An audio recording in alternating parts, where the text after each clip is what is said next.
Good evening, everyone. If you could make your way to a seat, we'll begin shortly.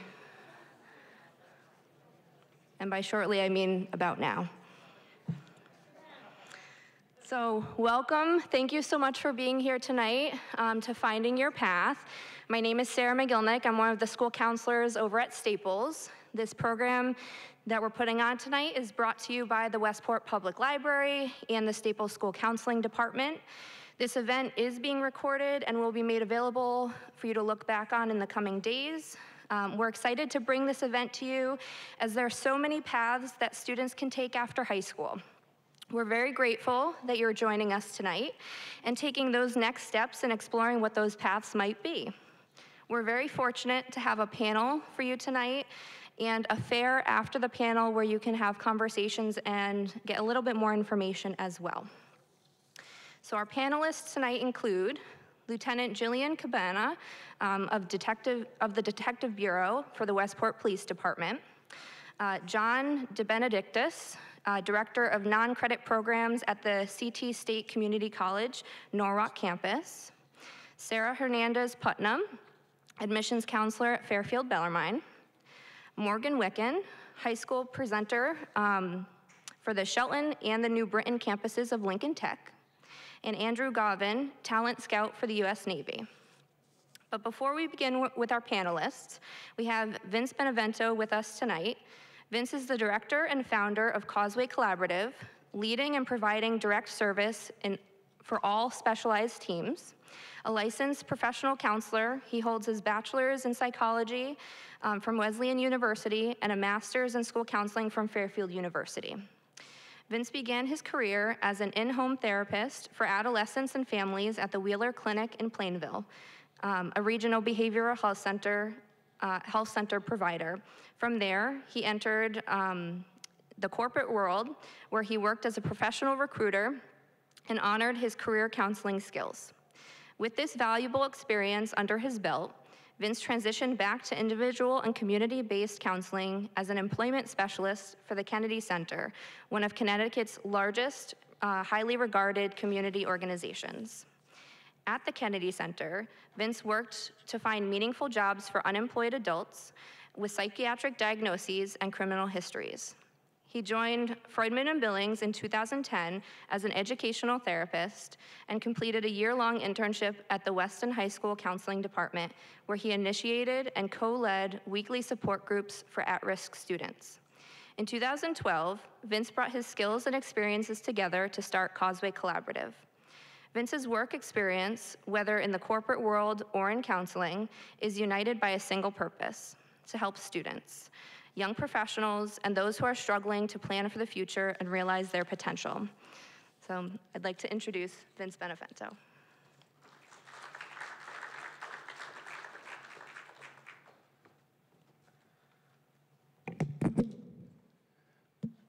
I already asked permission to take the mic out of the stand and walk around, so I appreciate you guys giving it to me, Bill. Thank you. Hi, guys. Thank you for the 3 people who say hello to me. Hi, guys. All right, now that's better. This is a fun job. I get to be the hype man for tonight. I get to introduce the presenters and get to come out and just deliver a quick message to the people who showed up about what it is to find your path and begin that process. Bill put a hard cap on me of 10 minutes because he knows that I usually go somewhere in the neighborhood of 30 to 45, but I'll be sure to keep it brief tonight. So just a couple things from me to you. As somebody, full disclosure, who has spent many, many years finding my path and honing my path and redirecting my path and reinventing myself, in addition to helping somewhere in the neighborhood of 2,500 young men and their families over the last 12 years figure out who they want to be and how they go about the business of doing that. But I think, the words that I'll share with you guys tonight are very, very simple. Just 3 main points. 1, find your thing. 2, do the work. 3, get some help. Find your thing, do the work, get some help. Find your thing. I have long held the belief that everybody in this world has a calling that's been put on their life. Every single person sitting in this room, adults, kids, young people, everybody has a calling that's been put on their life. And your mission in this life is to go about the business of figuring out exactly what that is as soon as you can, and then doing everything in your power to pour yourself into that calling, into that purpose, into that mission, right? It became very apparent to me at a young age that mine was to help other people and help other people who were afflicted in ways that were similar to me, right? It doesn't matter what your calling is. Some people are called to the theater. Some people are called to sports. Some people are called to protect and serve. Some people are called to teach. But everybody has a calling in their life and everybody has a purpose. And so go and find your thing. And so how do you do that?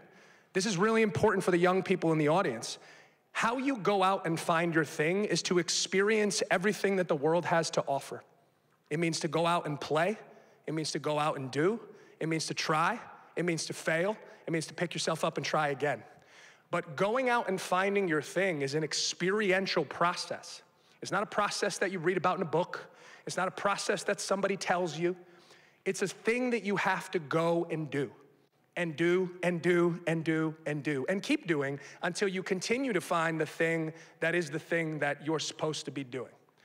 And that doesn't come to you necessarily at 17 or 18 years old. That comes over continuous trying and failing and succeeding and redirecting and reimagining, right? So I want to call to action the young people here to take this summer to begin to figure out what your thing is and start to go do that thing and play in that thing and work in that thing and have fun in that thing and enjoy that thing. Find your thing, number one. Number two, do the work. Do the work. Finding your thing requires work. Constant, consistent work for everybody. Nobody stumbles upon a thing and it just magically becomes their thing and they become a gajillionaire magically doing their thing. It takes everybody constant work to do their thing, right? And figure out exactly what their thing is, you know? That process of work begins now for you young folk. And it's not necessarily that you're expected to be somewhere by the end of the summer or at the end of freshman, sophomore, junior, or senior year, or even when you're 30 years old like Stephen sitting in the back in that back corner. Round of applause for Stephen who came with me tonight. Thank you, Stephen. You could be 30 or even 42 like the old man with the backwards cap up on stage and still have to do the consistent work to find your thing, right? But if you begin now with a curious posture and a willingness, good things will happen. Find your thing and do the work that is required to manifest that thing into something powerful and something productive. Find your thing and do the work. Last thing, get some help. Get some help. Raise your hand if you're going to college next year. Nobody. Wrong question. Okay, raise your hand if you went to college. People who went to college. Cool. Cool, thank you. This was the point I was gonna make. How many people who went to college did it 100% by yourself? Zero. Zero. Finding your thing and doing the work requires help if you wanna get to where you wanna go. If you're a college-bound person, a college-bound young person, you're already accepting help, whether you wanna be or not. There's very few young people who pay for their own college applications, pay for their own college, finance their own education, and do it out of their pocketbook or their wallet.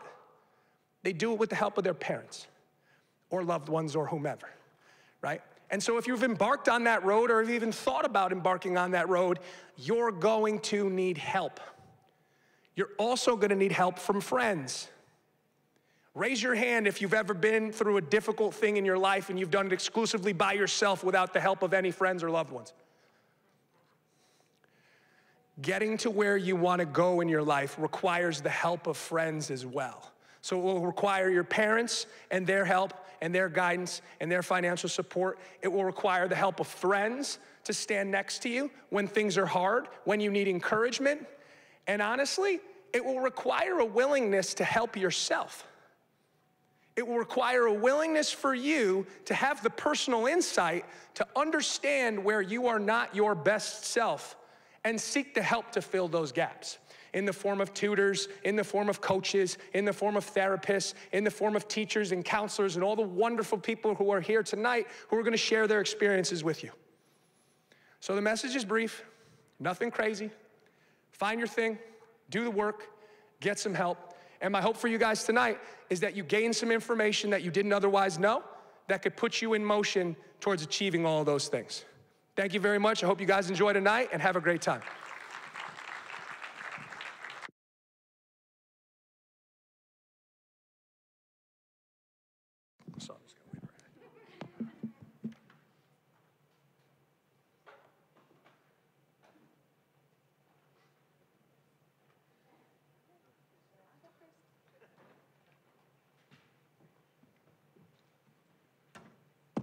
Alrighty, hi everyone. My name is Sara Hernandez Putnam.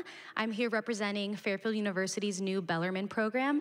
First, I want to thank you all for being here, and I'm also thankful for having the opportunity to be here. To be here as well. So Fairfield University's Bellarmine program is a new 2-year associate's degree located in Bridgeport, Connecticut. We're right next to Bridgeport Hospital. Our mission is to expand higher education. And so we want to do that by having higher education be more accessible and affordable. So our students are paying no more than $1,000 a year to be able to attend and complete their associate's degree program. We offer 4 different major pathways, is what I like to call them: business, health studies, computer science, and liberal studies. So often when families and students hear that we only have 4 different programs, they're like, but what about psychology and sociology and engineering? And I get to tell them that your first 2 years of college, you're really doing your general requirements. At Fairfield University, we call it a Magis Core. And so as you're doing those general requirements, you also are gonna start to specialize in the major that you wanna pursue. And so the way that Fairfield Bellarmine was designed was within a university, there are different colleges. And so, for example, at Fairfield U, at the Fairfield campus, there's the Dolan School of Business. The Dolan School of Business designed our business program for our students. And the reason that each college designed the programs on our campus is to ensure an easy transition if the student wants to complete their bachelor's degree. So the top 35 students of every class year will be able to complete their bachelor's degree program at the Fairfield campus, tuition completely covered. So they won't have to pay a thing. Keep in mind, though, that that is not room and board. So on our campus, we are a commuter campus only. And so this is how we can be able to serve our students best. Part of the different resources that we have is we really emphasize internships. And so our students actually begin their internships their first year. And they'll work with a dedicated internship and career counselor who will be able to help and coach them to learning how to interview properly, how does one present themselves. And so that's what her job or their job will do. And so again, we emphasize the core curriculum. Their second year, they were able to start specializing in the major that they want to do or the major pathway that they want to do. They have the opportunity for a full tuition scholarship. And for some students that are often share with me that I want to be able to have an opportunity to live on campus, there are options for you. So if you become a residence assistant, where they'll be able to, you'll have your own room, and the food is paid for. But keep in mind, this is a job. It very much is not gifted to you. You're in charge of a floor. It's very difficult. I respect the students that choose this path highly because it's extremely difficult. But again, this is just a little synopsis of what Fairfield Bellarmine can offer. Please feel free. I'll be in the back and am more than happy to answer any questions. Thank you.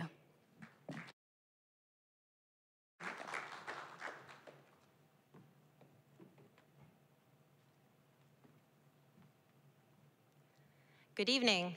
I'm Lieutenant Jillian Cabana, and tomorrow marks my 18-year anniversary with the Westport Police Department. Thank you, thank you. I'm gonna take this out of here. There we go. So my path included previous public service and also college. I was convinced in high school that I was gonna be a chef. I was gonna be like the next best chef in the world, and then this show debuted, CSI. The original, not Vegas or Miami or whatever one they have now, but the original CSI, that's how old I am. And I was like, I am going to be a crime scene tech. So I went to the University of New Haven for forensic science and had my eyes opened when I found out that if you want to be a crime scene tech, unless you go to a major metropolitan city, you have to be a detective first. So you have to be a cop first. So I set out that way, that's what I did. In my senior year of college, I did an internship with the West Haven Police Department and fell in love with police work. And going back to needing help, my supervisor, my internship, wrote me a stellar recommendation letter, and Westport PD hired me 10 days before I graduated college, and I've been there ever since. Westport PD doesn't have a college requirement for a 4-year degree. We do require a 2-year associate's degree or 60 college credits or military service or some combination of the two. I'm representing public safety tonight, EMS, fire as well. EMS and fire do not have a college requirement. For EMS, though, you're kind of on your own. You have to go, you take your own EMT course, you have to be an EMT before you're a paramedic, and you have to be at least 16 to take the EMT course. Fire and police are a little more similar with that you get hired by an agency, and then the agency sponsors you to go to the respective academy. I'm going to talk a little bit about the police process just because I'm more familiar, but my counterparts with fire and EMS can talk to you about their specific hiring processes later. For police, you have to be 21 years of age. You fill out this application, and you take a physical test. It's like a 1.5-mile run, 300-yard sprint, sit-ups, push-ups, based on your gender and your age. There is a written test, and those two scores are then averaged. And in Westport, you go before an oral board panel, and it's probably 5 presenters in front of you, and they ask you questions, and that's also scored. And that comes up with kind of an unofficial list of a ranking. And then you go before a civilian review panel for an interview. And our panel here has members of the Board of Ed, has members of Team Westport, Public Protection Committee, and the Police Department, and they decide who they want to move forward and give conditional offers to. Once you get your conditional offer, the fun really begins, and there's a very vigorous background process. So the background process includes calls to all of your references, knocking on your neighbors' doors and asking about you, calling all your previous employers and asking for recommendations. There's a multiple-hour psychological exam, a physical exam with a doctor, and a polygraph, also known as a lie detector test. If you pass that, you're given a final offer, and you go to the police academy. I went to the Post Academy in Meriden, which is 6 months, and you live there Monday through Friday. There's also satellite academies in Connecticut where you commute Monday through Friday, but it's also 6 months. And you don't get to choose. It's this academy starts in this state, and you're hired, that's where you're going. You have no say whether you commute or you live there. And then when you return to your department, you do 400 hours of field training riding around with a police officer, actually learning the job. If you pass all that successfully, you earned yourself a ticket to like the greatest show on earth, because I guarantee you no 2 days in law enforcement or fire and EMS are ever gonna be the same. So come see us in the back later if you have more questions.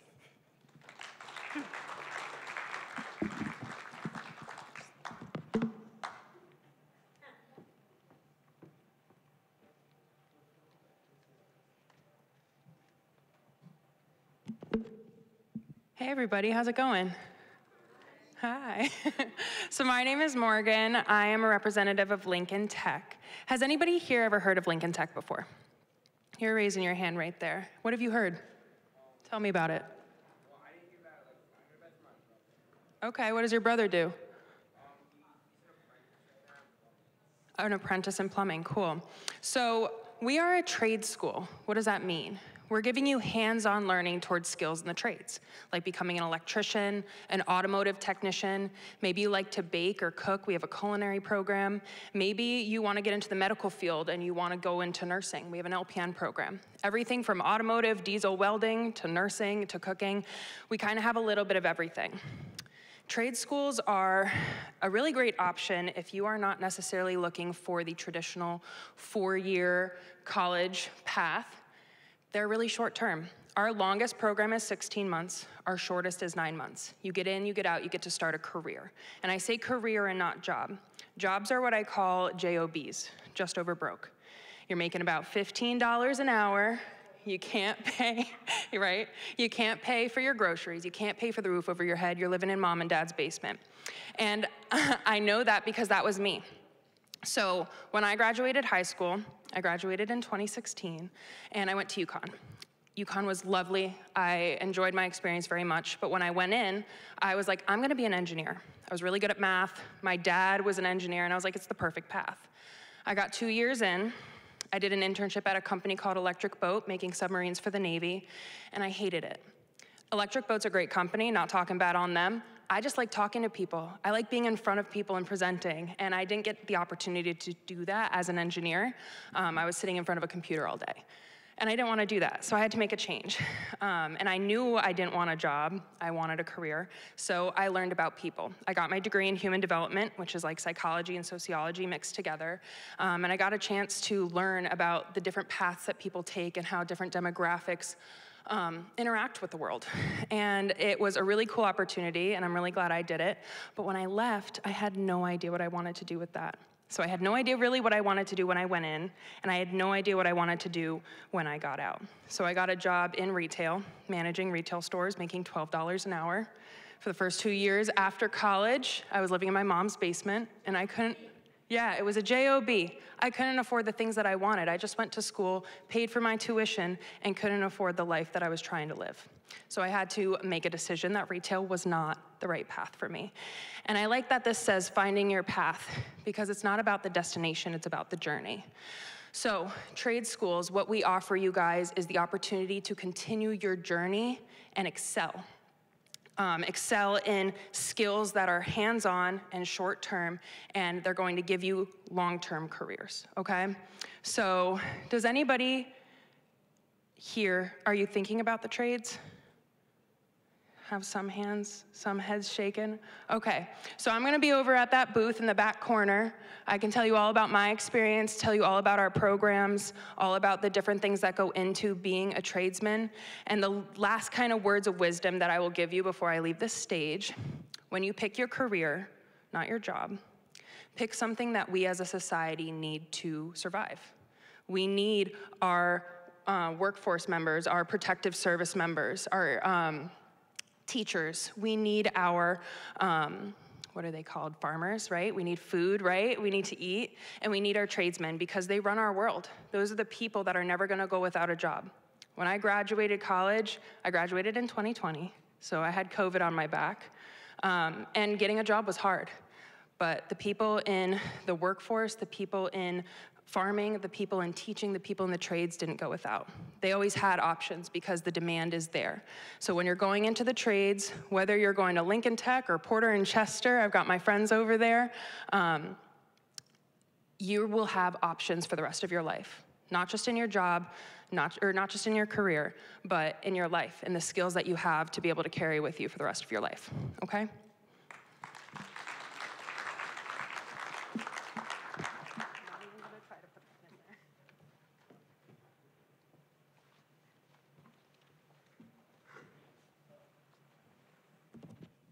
Good evening, everybody.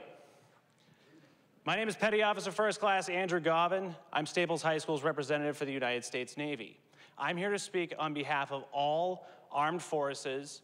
So while I do have a lot of information about the U.S. Navy, I'm going to give you a broad overview of what the military itself has to offer, because really and truly we are all selling different shades of the same thing. Whenever I speak to someone at one of my tables, I ask the first question. If you could learn a skill right now, could be anything in the world, it would cost you no money whatsoever. Someone's gonna pay you a full-time wage plus benefits. What are you learning? You know what answer I get? I have no idea, because I've never been asked that question before. It's amazing, we're not asked that question. Overall in the US military, we all have different jobs, different missions, but it's not as clear as you think. What if I told you the US Navy has more planes than the US Air Force? What if I told you the US Army has more boats than the Navy? That one blew my mind. So just because you're looking at one specific branch does not mean you're isolated to one thing.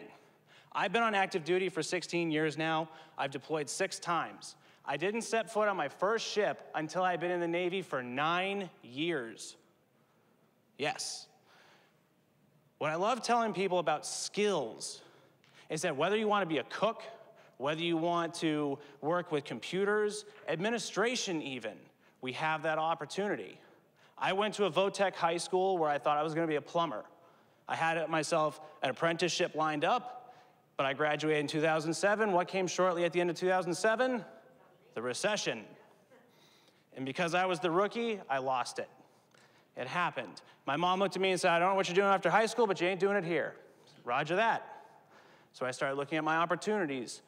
I ended up choosing on the Navy because to me it felt like the most blue collar of all of the branches. And I like to believe that. Depending upon what branch you go to depends on the mission. For us, on day one, we're gonna put a firefighting helmet in your hands. Because for us, what we do is damage control. We will also teach you basic and advanced life support skills.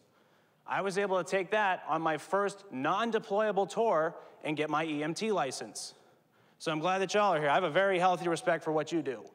After I finished my EMT school, I decided to go through Fire One.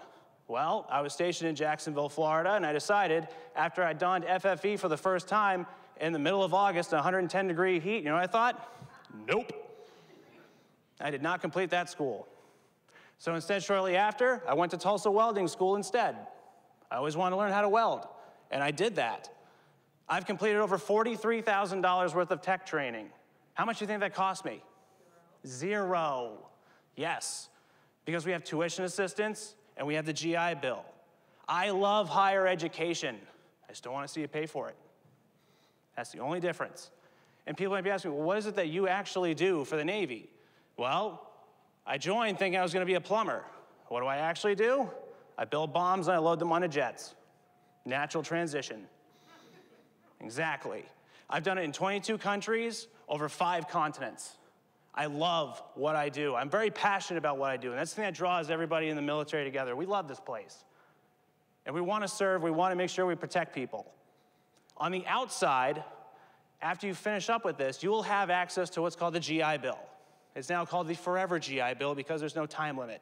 As long as you're a full-time student, 20 hours a week or more, the federal government's going to match you dollar for dollar with the most expensive public school in the state that you're in. So for this one, UConn. Not only that, they're going to give you a housing stipend comparable to the location of the campus. So if you go to Storrs, it's about $2,000 bucks. If you go to Stanford, it's about $3,000 bucks. But it also counts for Lincoln Tech, who I spoke to Morgan at a previous event. I'll be going there in a couple of years when I retire to the New Britain campus because I want to learn HVAC.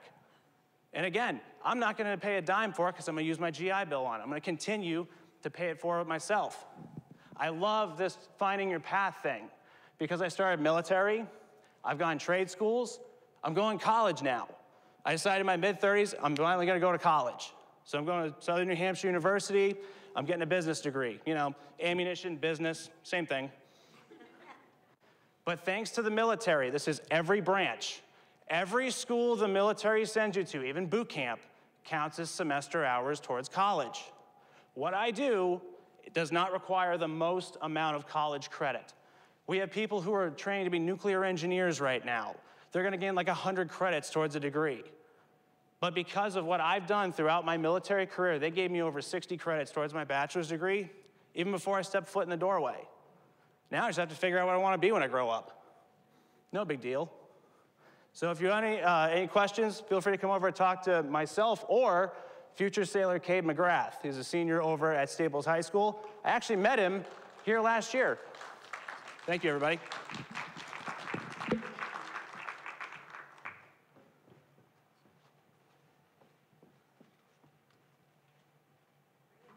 All right, I guess that leaves me. I'll be quick. Good evening, my name's John. I'm with CT State Norwalk. If you're wondering what CT State Norwalk is, Norwalk Community College. We changed our name. As you may or may not have heard, last July, all 12 community colleges in the state of Connecticut merged to become one college with 12 campuses. What possibly could go wrong, right? But it's been a wonderful experience, and I'm excited to be here. I love the theme of tonight's event, find your way, find your thing. Everybody needs to find their thing. For me, it took a little while, but I found it, and it's working in higher ed. I started working in higher ed when I really found my thing. I was 30 years old, so that was just 6 months ago. No, but I've been in higher ed for 16 years, and it's been fantastic. I never looked back. And I say this because we talk about the theme of finding your thing. And it does take a little while. In my case, like I said, I was 30 before I ended up in higher ed. But the thing is, you have to find something to do, and you need to be engaged, and you need to really enjoy every step of the learning process. You're going to stumble, you're going to change course sometimes, and that's fine, that's to be expected. I mean, my first job out of college was in advertising sales, which is completely different than what I'm doing now. But again, it was all part of the process that led me to where I am now.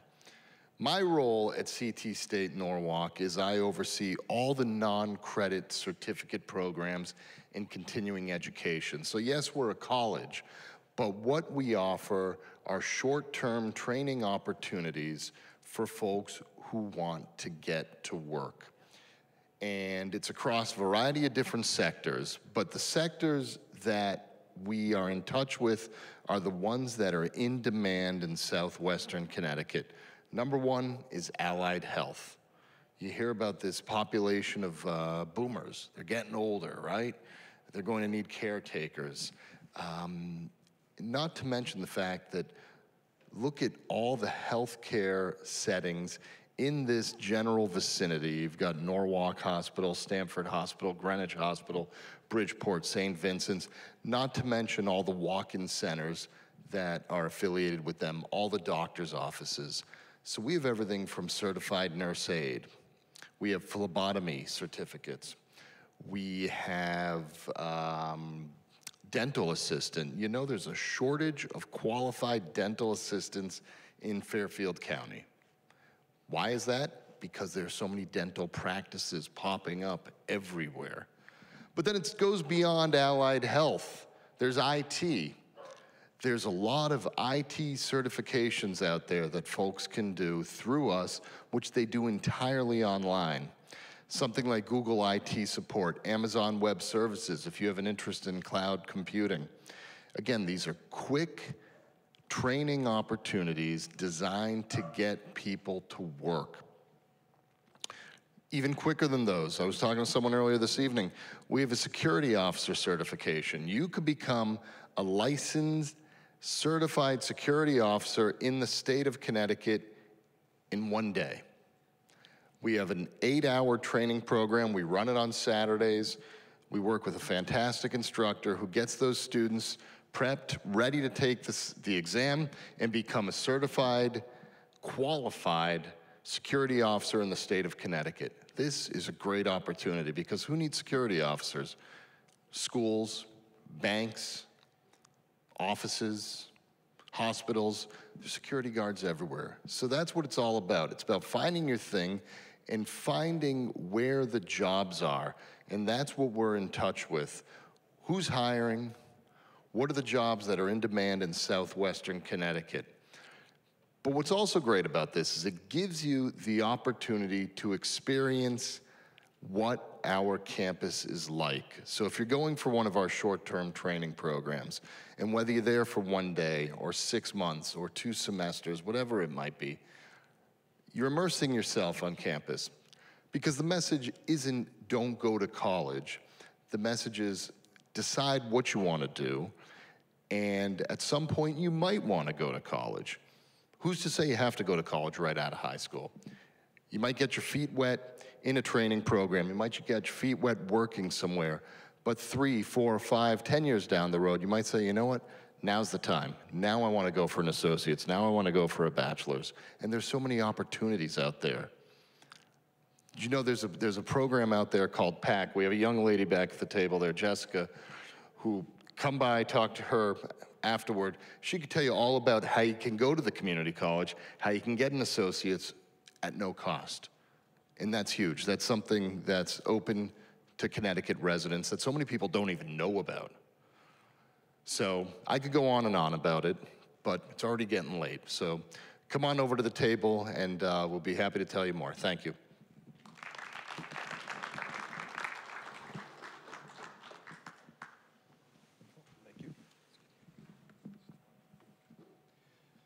All right, so my name is PJ Wishenko. I'm one of the school counselors at Staples High School. I've been tasked to wrap up the speaking portion of our program. But first, I just want to give another round of applause to all of our speakers tonight. They were fantastic. You know, at Staples in the counseling department, we really strive to offer programming within our community that's really going to help students of all ages with different interests and different paths for their future to see the opportunities that are out there. And we really couldn't have a program like this without the willingness of the representatives that came here tonight to speak about their programs, the opportunities that are out there, to share with all of you, the potential futures you can live if interested in pursuing some of these areas. So just want to say thank you for everyone that was able to come here tonight. Thank you to the Westport Public Library as well for hosting another one of our wonderful events, and give you an opportunity to kind of walk the room, speak to the representatives at the tables, and thank you for coming out. Really appreciate it.